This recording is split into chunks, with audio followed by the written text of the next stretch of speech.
After failing the mission, I altered everyone's memories. I truly made Valerie their wife, their mother. Then, I started a new life, got married, and had children. 5 years passed, and suddenly, the system's prompt echoed in my ears. Host. The original target has gone mad. He has regained his memory and is about to find you with your son.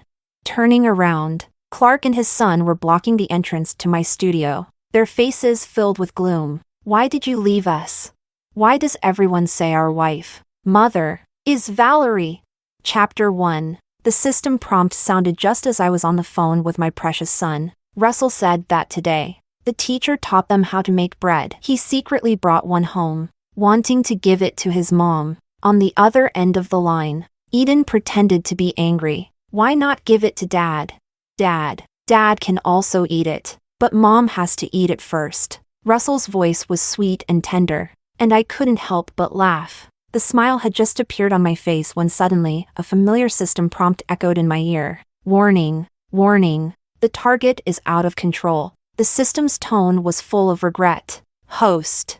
I'm sorry. The original target is out of control. He has regained his memory and is about to find you with your son. It is indeed my mistake. If you need, I can arrange for you to fake your death for free, allowing you to go to another world and start over. Fake my death. 5 years ago, when I discovered that Clark had an unattainable, unforgettable first love and even our son wanted her as his mother, I did consider faking my death. But now, I looked at the warm family photo on my phone screen and shook my head. No need. My life now is good. The love I once could only dream of has become my everyday reality, and I don't want to give it up. Chapter 2. I am a strategist. 12 years ago, I received a mission to come to this world and win over the second male lead, Clark. As long as he gave up on the female lead and fell in love with me, I could return to my original world and be reborn. At that time, I had encountered an accident, leaving my body in a vegetative state. I had no choice but to accept the mission. The system warned me that Clark was a high-difficulty character, someone who was hard to move emotionally. To win his heart, I became a certified nutritionist and spent 3 months preparing different meals for him every day. When he broke his leg trying to win over the female lead, I comforted him, stayed by his side, and helped him with his rehabilitation. Finally, a year later, he proposed to me, saying that meeting me was the salvation of his life. In the 2nd year of our marriage, I gave birth to our first child. I named him Wade. In the 3rd year, when the baby turned 1,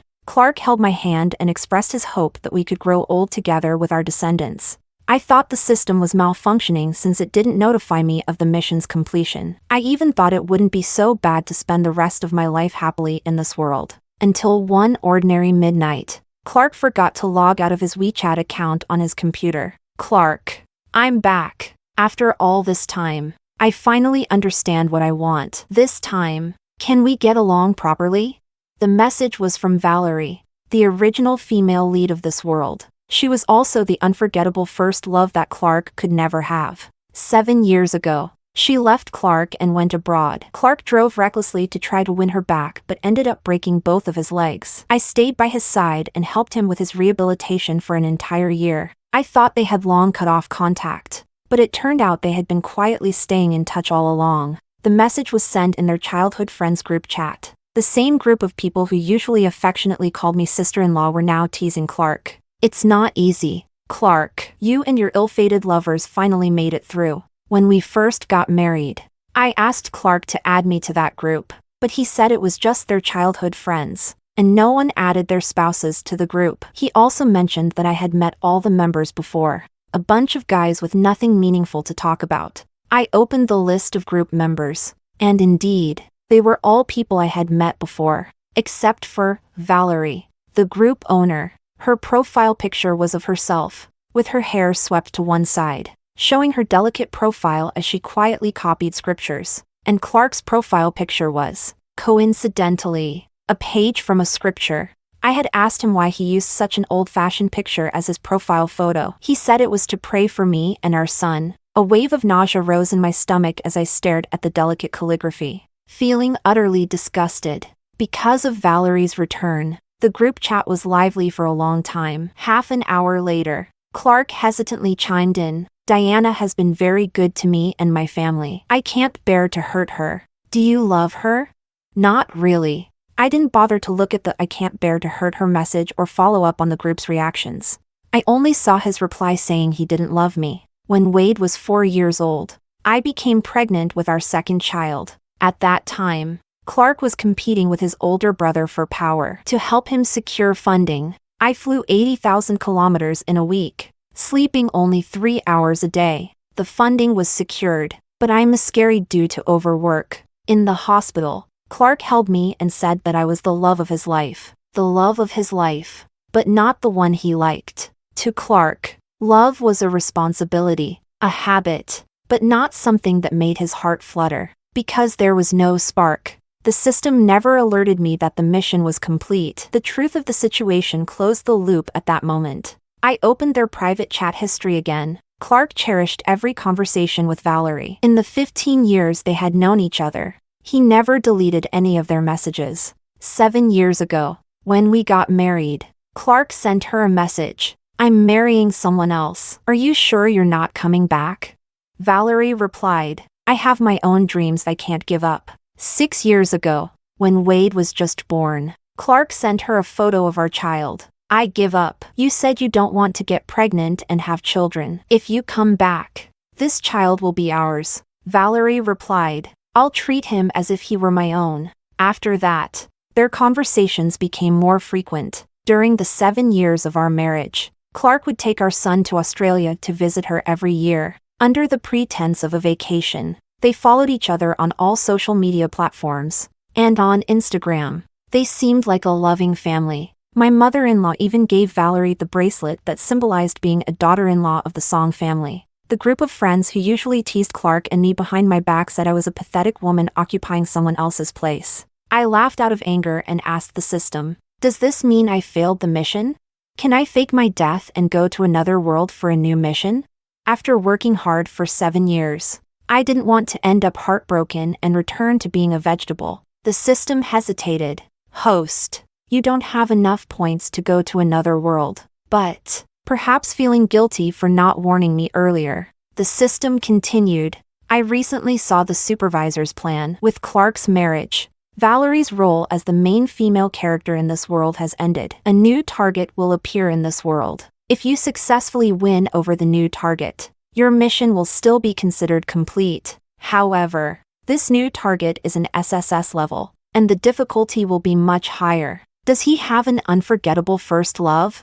No, he's a pretentious male lead, a typical male protagonist type, who doesn't have any women in his heart. As long as there's no woman, I've had enough of these unforgettable first loves and red marks of regret. I'd rather win over a cold-hearted, emotionless man. I asked the system to give me a new identity and start over. Before leaving, I used my last points to alter everyone's memories in this world, truly making Valerie their wife, daughter-in-law, and sister-in-law. The system hesitated. Should I alter your son's memory as well?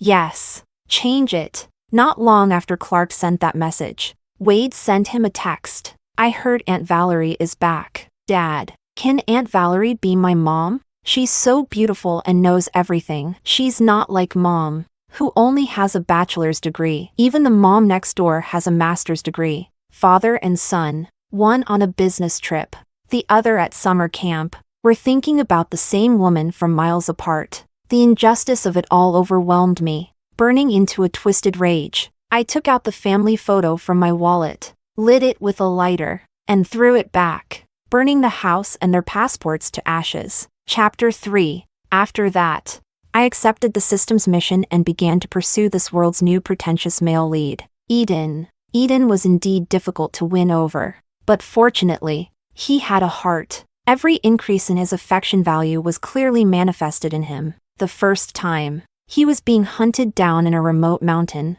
and I saved him. He said, apart from money, I won't repay you in any other way. But there was no signal in the mountains. The next day, unable to make a transfer on his phone, his affection value forcibly increased by 10%, and he ended up chopping all the firewood in my yard. Later, I took a bullet for him, and his affection value increased by 30%. Although he knew I did it on purpose, he still used all his resources to bring the culprit to justice. When his affection value reached 80%, he proposed to me. He said, "Diana, I know you may have other motives, but I don't care. Marry me, and I'll help you achieve everything you seek." We got married and had children. Being with someone who truly loves you makes everything seem easy. In a moment of deep affection, I asked Eden, "Why do you love me?" He gently stroked my hair, his eyes full of tenderness. "Because I can't help it." That was the first time I realized that love is something you can't resist, not something you can't bear. On the other end of the phone, Eden was still asking if I would be home for dinner. Over the years, I had opened my own studio, and as work got busier, my appetite worsened. Only when Eden personally cooked could I eat heartily. "Yes, I'll be home for dinner, but I want to eat crayfish." "Okay, I'll make it for you." Eden's tone was indulgent. We chatted affectionately for a while before hanging up. Turning around, I saw Clark standing in the doorway of my studio with Wade, his expression dark. Chapter 4. 5 years have passed. Wade has grown taller, and his demeanor has become more and more like Clark. The 11-year-old boy stood at the entrance of my studio, looking down at me, and asked, "Mom, who were you talking to on the phone?" Clark stood silently beside him, not speaking or intervening. Clearly, he was curious too. I locked my phone screen and put it in my bag. "That's private. And you, young man, have mistaken me for someone else. I'm not your mother." Wade seemed stunned that I would deny him. And, in shock, he stepped forward to hug my arm. "I didn't mistake you. You are my mom. Mom, I've missed you so much. Why don't you recognize me?" As he spoke, tears welled up in his eyes, and he began to cling to me, acting spoiled. 5 minutes passed, and I remained unmoved, even showing a hint of impatience in my expression due to his persistence. Finally, Wade couldn't take it anymore and snatched my bag, desperately searching for proof that I was his mother. He opened my wallet, but the photo inside was no longer his. He unlocked my phone, but the lock screen password was no longer his birthday. From the moment I decided to start a new life, I erased all traces of him and Clark, even his chromosomes. I had the system change them to Valerie's. There was no evidence left that could prove I was his mother. All the relatives, friends, and even the whole world would only remember that the daughter-in-law of the Song family was Valerie, and I was nothing more than a stranger with no connection. Wade broke down in tears. I put away my bag and looked at Clark. "Sir, you're this child's parent, right? A child needs to be well taught, and rummaging through a stranger's personal belongings is not behavior befitting someone with proper upbringing. I have something to do later, so please, take your son back." Before I could finish, Clark went crazy, covering my mouth with his hand. His eyes were bloodshot as he demanded, "Why? Why did you leave us? Why does everyone say our wife, our mother, is Valerie?" Chapter 5. The difference in physical strength between men and women is innate, and after struggling for a while, I still couldn't break free from Clark's grip. Just as I was about to bite him, my phone rang from inside my bag, playing the playful song that Eden and our son often sang together. "Dad, when the sun comes out, does the moon go home?" "Yes, that's right. When the stars come out, where does the sun go?" "Up in the sky." The sun, stars, and moon are a happy family. This was a song we sang as a family during this year's kindergarten performance. At first, I didn't want to set it as my ringtone, but Russell, that little rascal, threatened me while lying on top of our dog, Max. He said that if I didn't set it, he would run away from home with Max. I wasn't too worried about him, after all. The son of a pretentious male lead had mercenaries secretly protecting him even when he played in the sandbox. But Max was really old, and I worried about his frail limbs suffering if they were out in the world. Upon hearing the ringtone, Wade, who had been crouching on the ground crying, suddenly stopped, and Clark's face lit up with a strange sense of hope. "Is that the happy family? Diana, you miss us too, don't you? You miss our family. Otherwise, You wouldn't have set this song as your ringtone. I rolled my eyes skyward. I shook my head, freeing myself from his grasp. Sorry. My husband and son have no musical talent. Sorry you had to hear that. As I spoke, I pulled out my phone and answered Russell's call. Sweetheart. What's wrong? Do you miss mommy? My tone was so soft that even I felt it was a bit over the top. On the other end of the line, the 5-year-old boy hesitated, thinking he had committed some terrible mistake that I had caught him for. He stammered, Mommy, do you know? I didn't mean to scare Sophia with the grasshopper. Daddy said fried grasshoppers taste good, so I gave it to her. What? You scared a classmate with a grasshopper? No mother can stay gentle for more than 5 seconds. So that's why his teacher sent me a message and then retracted it. It turns out she thought my son was beyond saving. My tone became sharp. Let me speak to your father. What kind of father teaches his son to give grasshoppers to his female classmates? Eden didn't get a chance to answer. Clark snatched my phone and smashed it to the ground. What do you mean by sweetheart? Diana, your husband and son are right here. Chapter 6. The air was still for half a minute as the irritation faded from my face, replaced by cold indifference. Once, I had also smashed Clark's phone. That was when I discovered that he had labeled me as Ms. Diana in his contacts. At that time, he and our son had just returned from Australia. Wade had caught a foreign virus and was burning up with a fever that soared to 40 degrees. Muttering incoherently, Valerie, Valerie. I couldn't quite hear him, so I massaged his stomach while calling Clark. The phone rang. Clark had left it in the garden. I walked over to bring it to him, but then I saw the caller ID, Ms. Diana. I was Ms. Diana, but how could I be Ms. Diana in this phone? Just 3 months ago, I was still wife. Instinct told me the reason for the change was in the phone. I picked it up and entered my birthday. Unlock failed. Wedding anniversary. Unlock failed. Son's birthday. Mother-in-law's birthday. Clark's birthday. All failed. Clark happened to return to the house, and when he saw me going through his phone, his brows furrowed. What are you doing? Our son has caught a foreign virus. The family doctor says we need to get him to the hospital immediately. Give me the phone first. Why did my contact name change? Give me the phone first.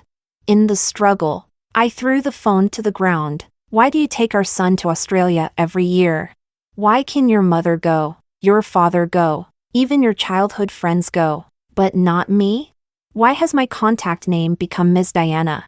Back then, I thought the system had malfunctioned, and I had staked my whole life on this family. For 6 years, every year Clark would take our son on a vacation to Australia. Yet he never once wanted to take me. The vast southern hemisphere seemed to have become a forbidden zone for me. I could go to the UK for negotiations, to France for exhibitions, to Africa for aid work, but I could never go to Australia, and all of this without a single reason. Anxiety and helplessness drained my strength, and I squatted on the ground, crying out loud. Clark walked over to me, looked down at me from above. Diana, stop being crazy. You look ugly. How ugly, you ask? Returning to the present, I looked at the frantic, disheveled Clark in front of me. Indeed, you look very ugly. Years of memory confusion had taken a toll on Clark's mental state. Dark circles hung under his eyes, and he had lost a whole size in weight. Maybe in an effort to reconnect with me, he was wearing the suit I had custom-made for him 5 years ago. The once broad shoulders now seemed empty, making him look like a frail little chick. When he heard me call him ugly, Clark's pupils constricted, and he looked at me in disbelief. Diana, what are you saying? I didn't answer. I simply called the security guards, and as they restrained him, I slipped away. I thank him for teaching me that not all questions have answers. Behind me, Clark and Wade were still shouting, Diana, have you lost your memory too? We really are a family. We really are your husband and son.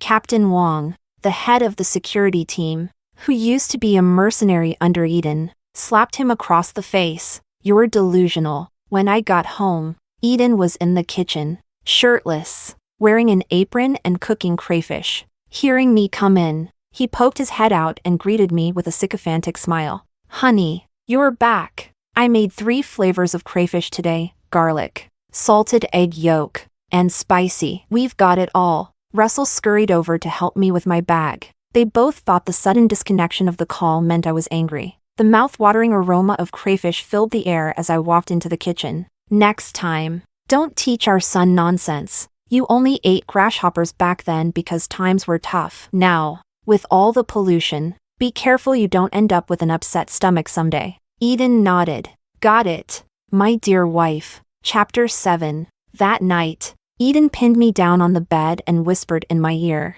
I heard someone was bothering you today. My body tensed up.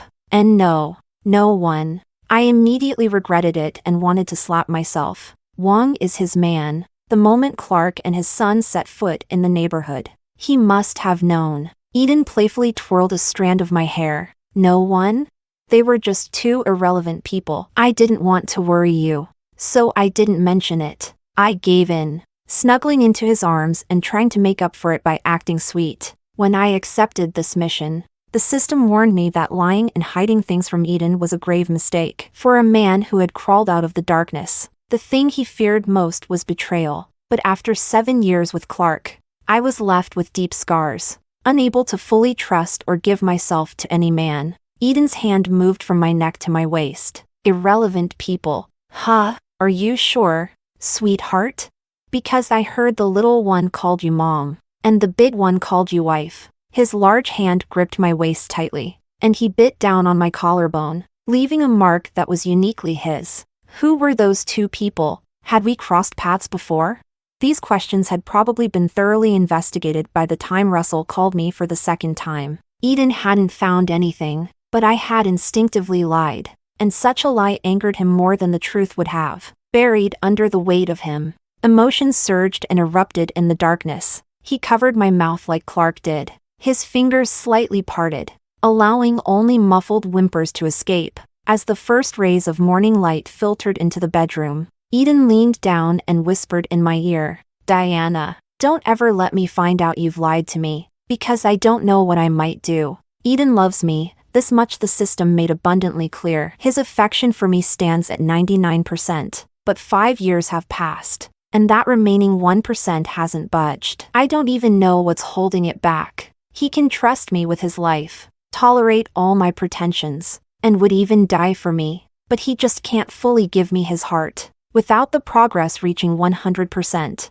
I can't leave. When I woke up the next morning, Eden had already left for work. On the dining table was my favorite strawberry milk and a somewhat defiant apology note. Last night, I was wrong to bite you, but you shouldn't have instinctively hidden things from me. So, we're even. I don't want to fight with you. I'll bring you some cake when I come back tonight. Honey, don't be mad at me. He even added a little pleading dwarf at the end. Definitely Russell's idea. I could just picture the two of them working together early in the morning to write this note, scratching their heads with worried expressions. All the unpleasantness from yesterday vanished. I put away the note, ready to call Eden and reassure his anxious heart. But just then, my phone suddenly rang. A voice, both unfamiliar and familiar, came through the line. Is this Ms. Diana? Would it be convenient for us to talk? Chapter 8. The voice was unfamiliar because I had never spoken to her directly. It was familiar because, in that night's chat history, I had listened to far too many of her voice messages. In the VIP suite of the Family Kingdom Club, Valerie was dressed in a Chanel suit, her expression gentle. When she saw me arrive, she hurriedly signaled her assistant to help me with my bag. Ms. Diana, right? I heard my husband and son went to see you yesterday. I'm truly sorry. I've been so busy with work these past years that I've neglected them, and it's led to their memories getting a bit confused. They keep thinking that their wife and mother is someone named Diana. As she spoke, she poured me a cup of tea, her eyes probing. To be honest, this isn't the first time this has happened. Over the years, they've mistaken quite a few people. I have to deal with this several times a year. Ultimately, it's our fault. I apologize on behalf of my husband and son. The teacup clinked as we sipped the delicate, aromatic pre-rain Longjing tea. I knew why she wanted to meet me today. When the system informed me that Clark and his son had regained their memories, I suspected that as the original female lead of this world, Valerie's memories must have been stirred as well. In the dead of night, she might often dream of her past. In those dreams, she was a woman with dreams but no achievements, mistaking pearls for mere stones. Her current identity, status, and wealth all belonged to another woman. While she was merely the third party in someone else's marriage, she had conducted countless paternity tests, but her husband and son still insisted that their wife and mother was someone else. Over time, even she began to doubt herself. The original lady of the Song family really seemed to be named Diana. I took a sip of the tea and then put the cup down. No need to apologize. I lost my temper yesterday and threw your husband and son out of the neighborhood. If there's nothing else, I'll be on my way. My husband and son are waiting for me. You have a husband? Hearing that I was married, Valerie's eyes flickered with surprise, and she couldn't hide the joy in her expression. When did you get married? Do you have children? She quickly tried to appear casual, brushing her hair back with a hand adorned with a diamond ring. I just feel a connection with Ms. Tang, so I was a bit concerned. Seeing her flustered expression, I suddenly felt a wave of sadness. I used to be just like her, tormented by the distance of my husband and the fact that my son wanted another woman as his mother. Caught in deep internal conflict and anxiety, there was always a period when the father and son would leave inexplicably, as if they had another home somewhere unknown to me. Life is a cycle, and the forbidden ground from 12 years ago had crossed the time tunnel to frame the current Mrs. Song. Valerie looked at me, her eyes filled with hope. We got married 5 years ago, and our child is already 5. When I said this, she exhaled a long breath. The rest of the meal went surprisingly smoothly. Valerie had wronged me once, but I had found other ways to make her bear the consequences for the rest of her life. She mentioned that Wade was very filial, always preparing a heating pad for her because he knew she had cramps every month. I said that Russell was the same. He even learned how to make brown sugar water from his dad. 2 bowls of brown sugar water every month. How am I supposed to finish that? You can't finish it. You can't. Valerie's expression was awkward. Just as we were about to declare how happy we were and agreed to leave each other alone in the future, the door to the private room was pushed open. Clark stormed in, dragging Wade by the hand, his face filled with anger. Who told you to disturb her? Chapter 9. 1 minute ago. Wade was the epitome of filial piety in Valerie's words. 1 minute later, the boy was punching and kicking at the woman. You're trying to tear our family apart again. It's because of you that Mom left us in the first place. You're just a homewrecker. It's all your fault. All your fault. Valerie's face turned pale, unable to maintain her composure. She pushed Wade away with force. Enough. Your grandparents, even the housemaids, have all told you I am your wife and mother, but you just won't believe it. You do paternity tests every month, and half the year you spend outside looking for this Diana. Do you not believe we're a family? Or do you not believe that Diana has nothing to do with you? Tears streamed down her face. The breakdown I once experienced was now, 5 years later, happening to her. I pulled out a tissue, intending to wipe her tears. Clark stopped me abruptly. Don't go near her. She's unstable right now. She might hurt you. He was worried she might hurt me, so he didn't want me to get close. Was this the same reason he kept me from setting foot in Australia back then?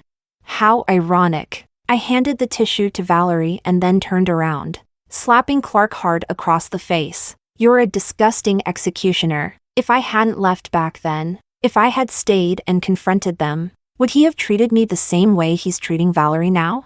When he loves someone, he protects them at all costs. When he doesn't, he tosses them aside like a dirty rag, too filthy to even glance at. The thought that I once considered spending the rest of my life with such a person makes my future seem bleak. I grabbed my bag and fled the scene. I no longer wanted anything to do with people like him. Clark and Wade, seeing me run, hurriedly chased after me, panting and stopping only when they reached the villa's entrance. Diana, you might not believe this. Everyone's memories in this world have been altered, including yours. 5 years ago, we really were a family. You really were my wife and Wade's mother. Wade stepped forward at the right moment, clinging to my arm. Mom, please don't leave Wade. I'll be good from now on. I wanted to tell them that I hadn't lost my memory, that I was the one who altered everyone's memories. Just then, a dog barked, and Russell's soft, childish voice called out from nearby,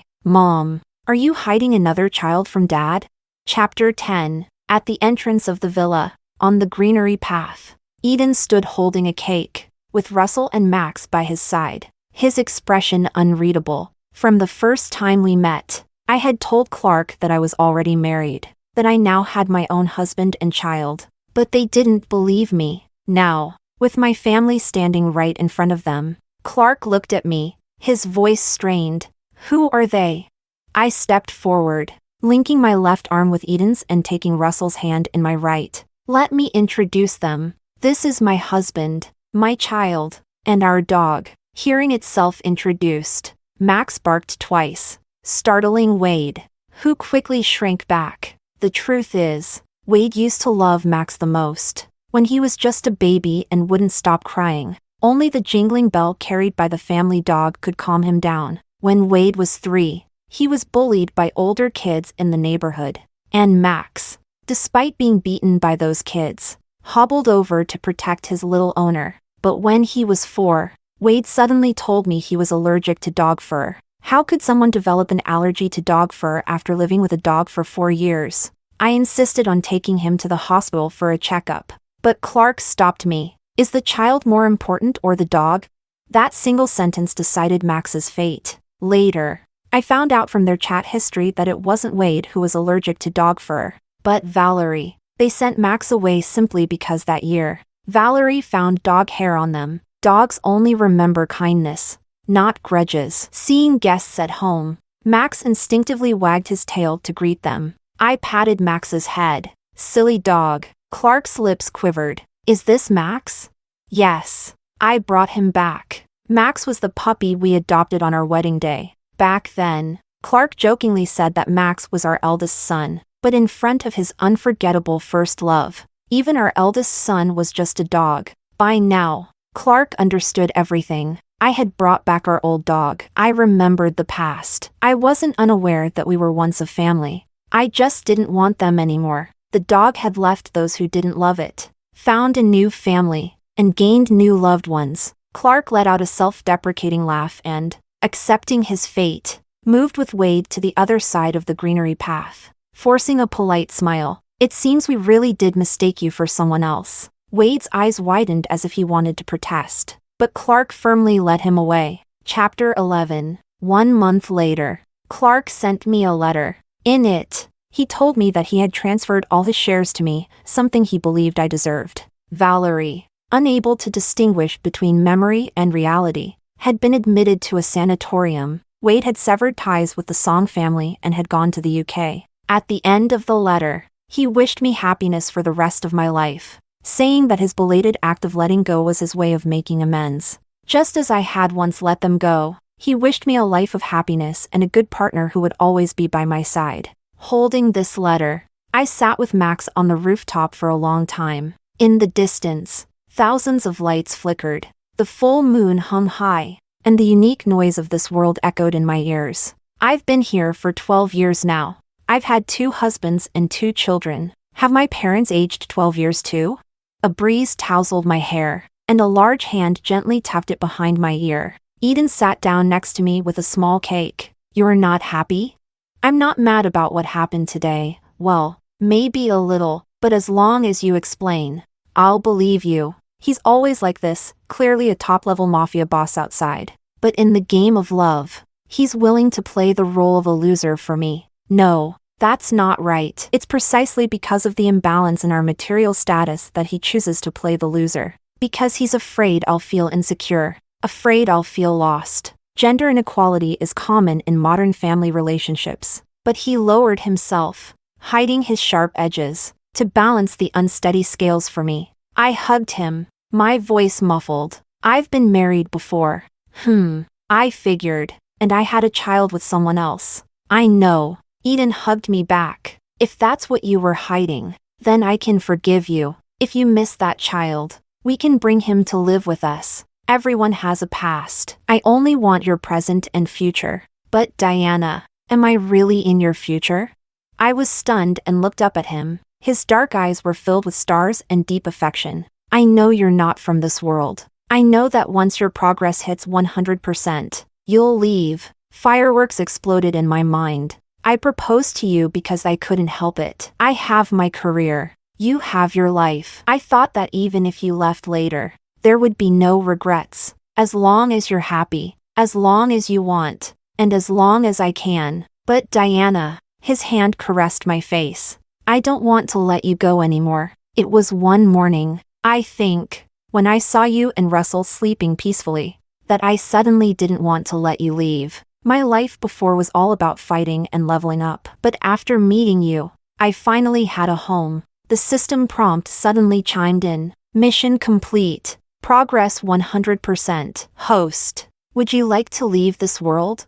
Eden let out a bitter laugh. Go ahead, Diana. 5 years is enough. A week later, in a bustling 21st century shopping mall, I was shopping for clothes with 2 elderly people. Because I completed the mission, the system rewarded me with many material gifts. I arranged the best nursing home for my parents and purchased the most secure retirement savings plan. That ever-startled system suddenly sounded an alarm. Danger.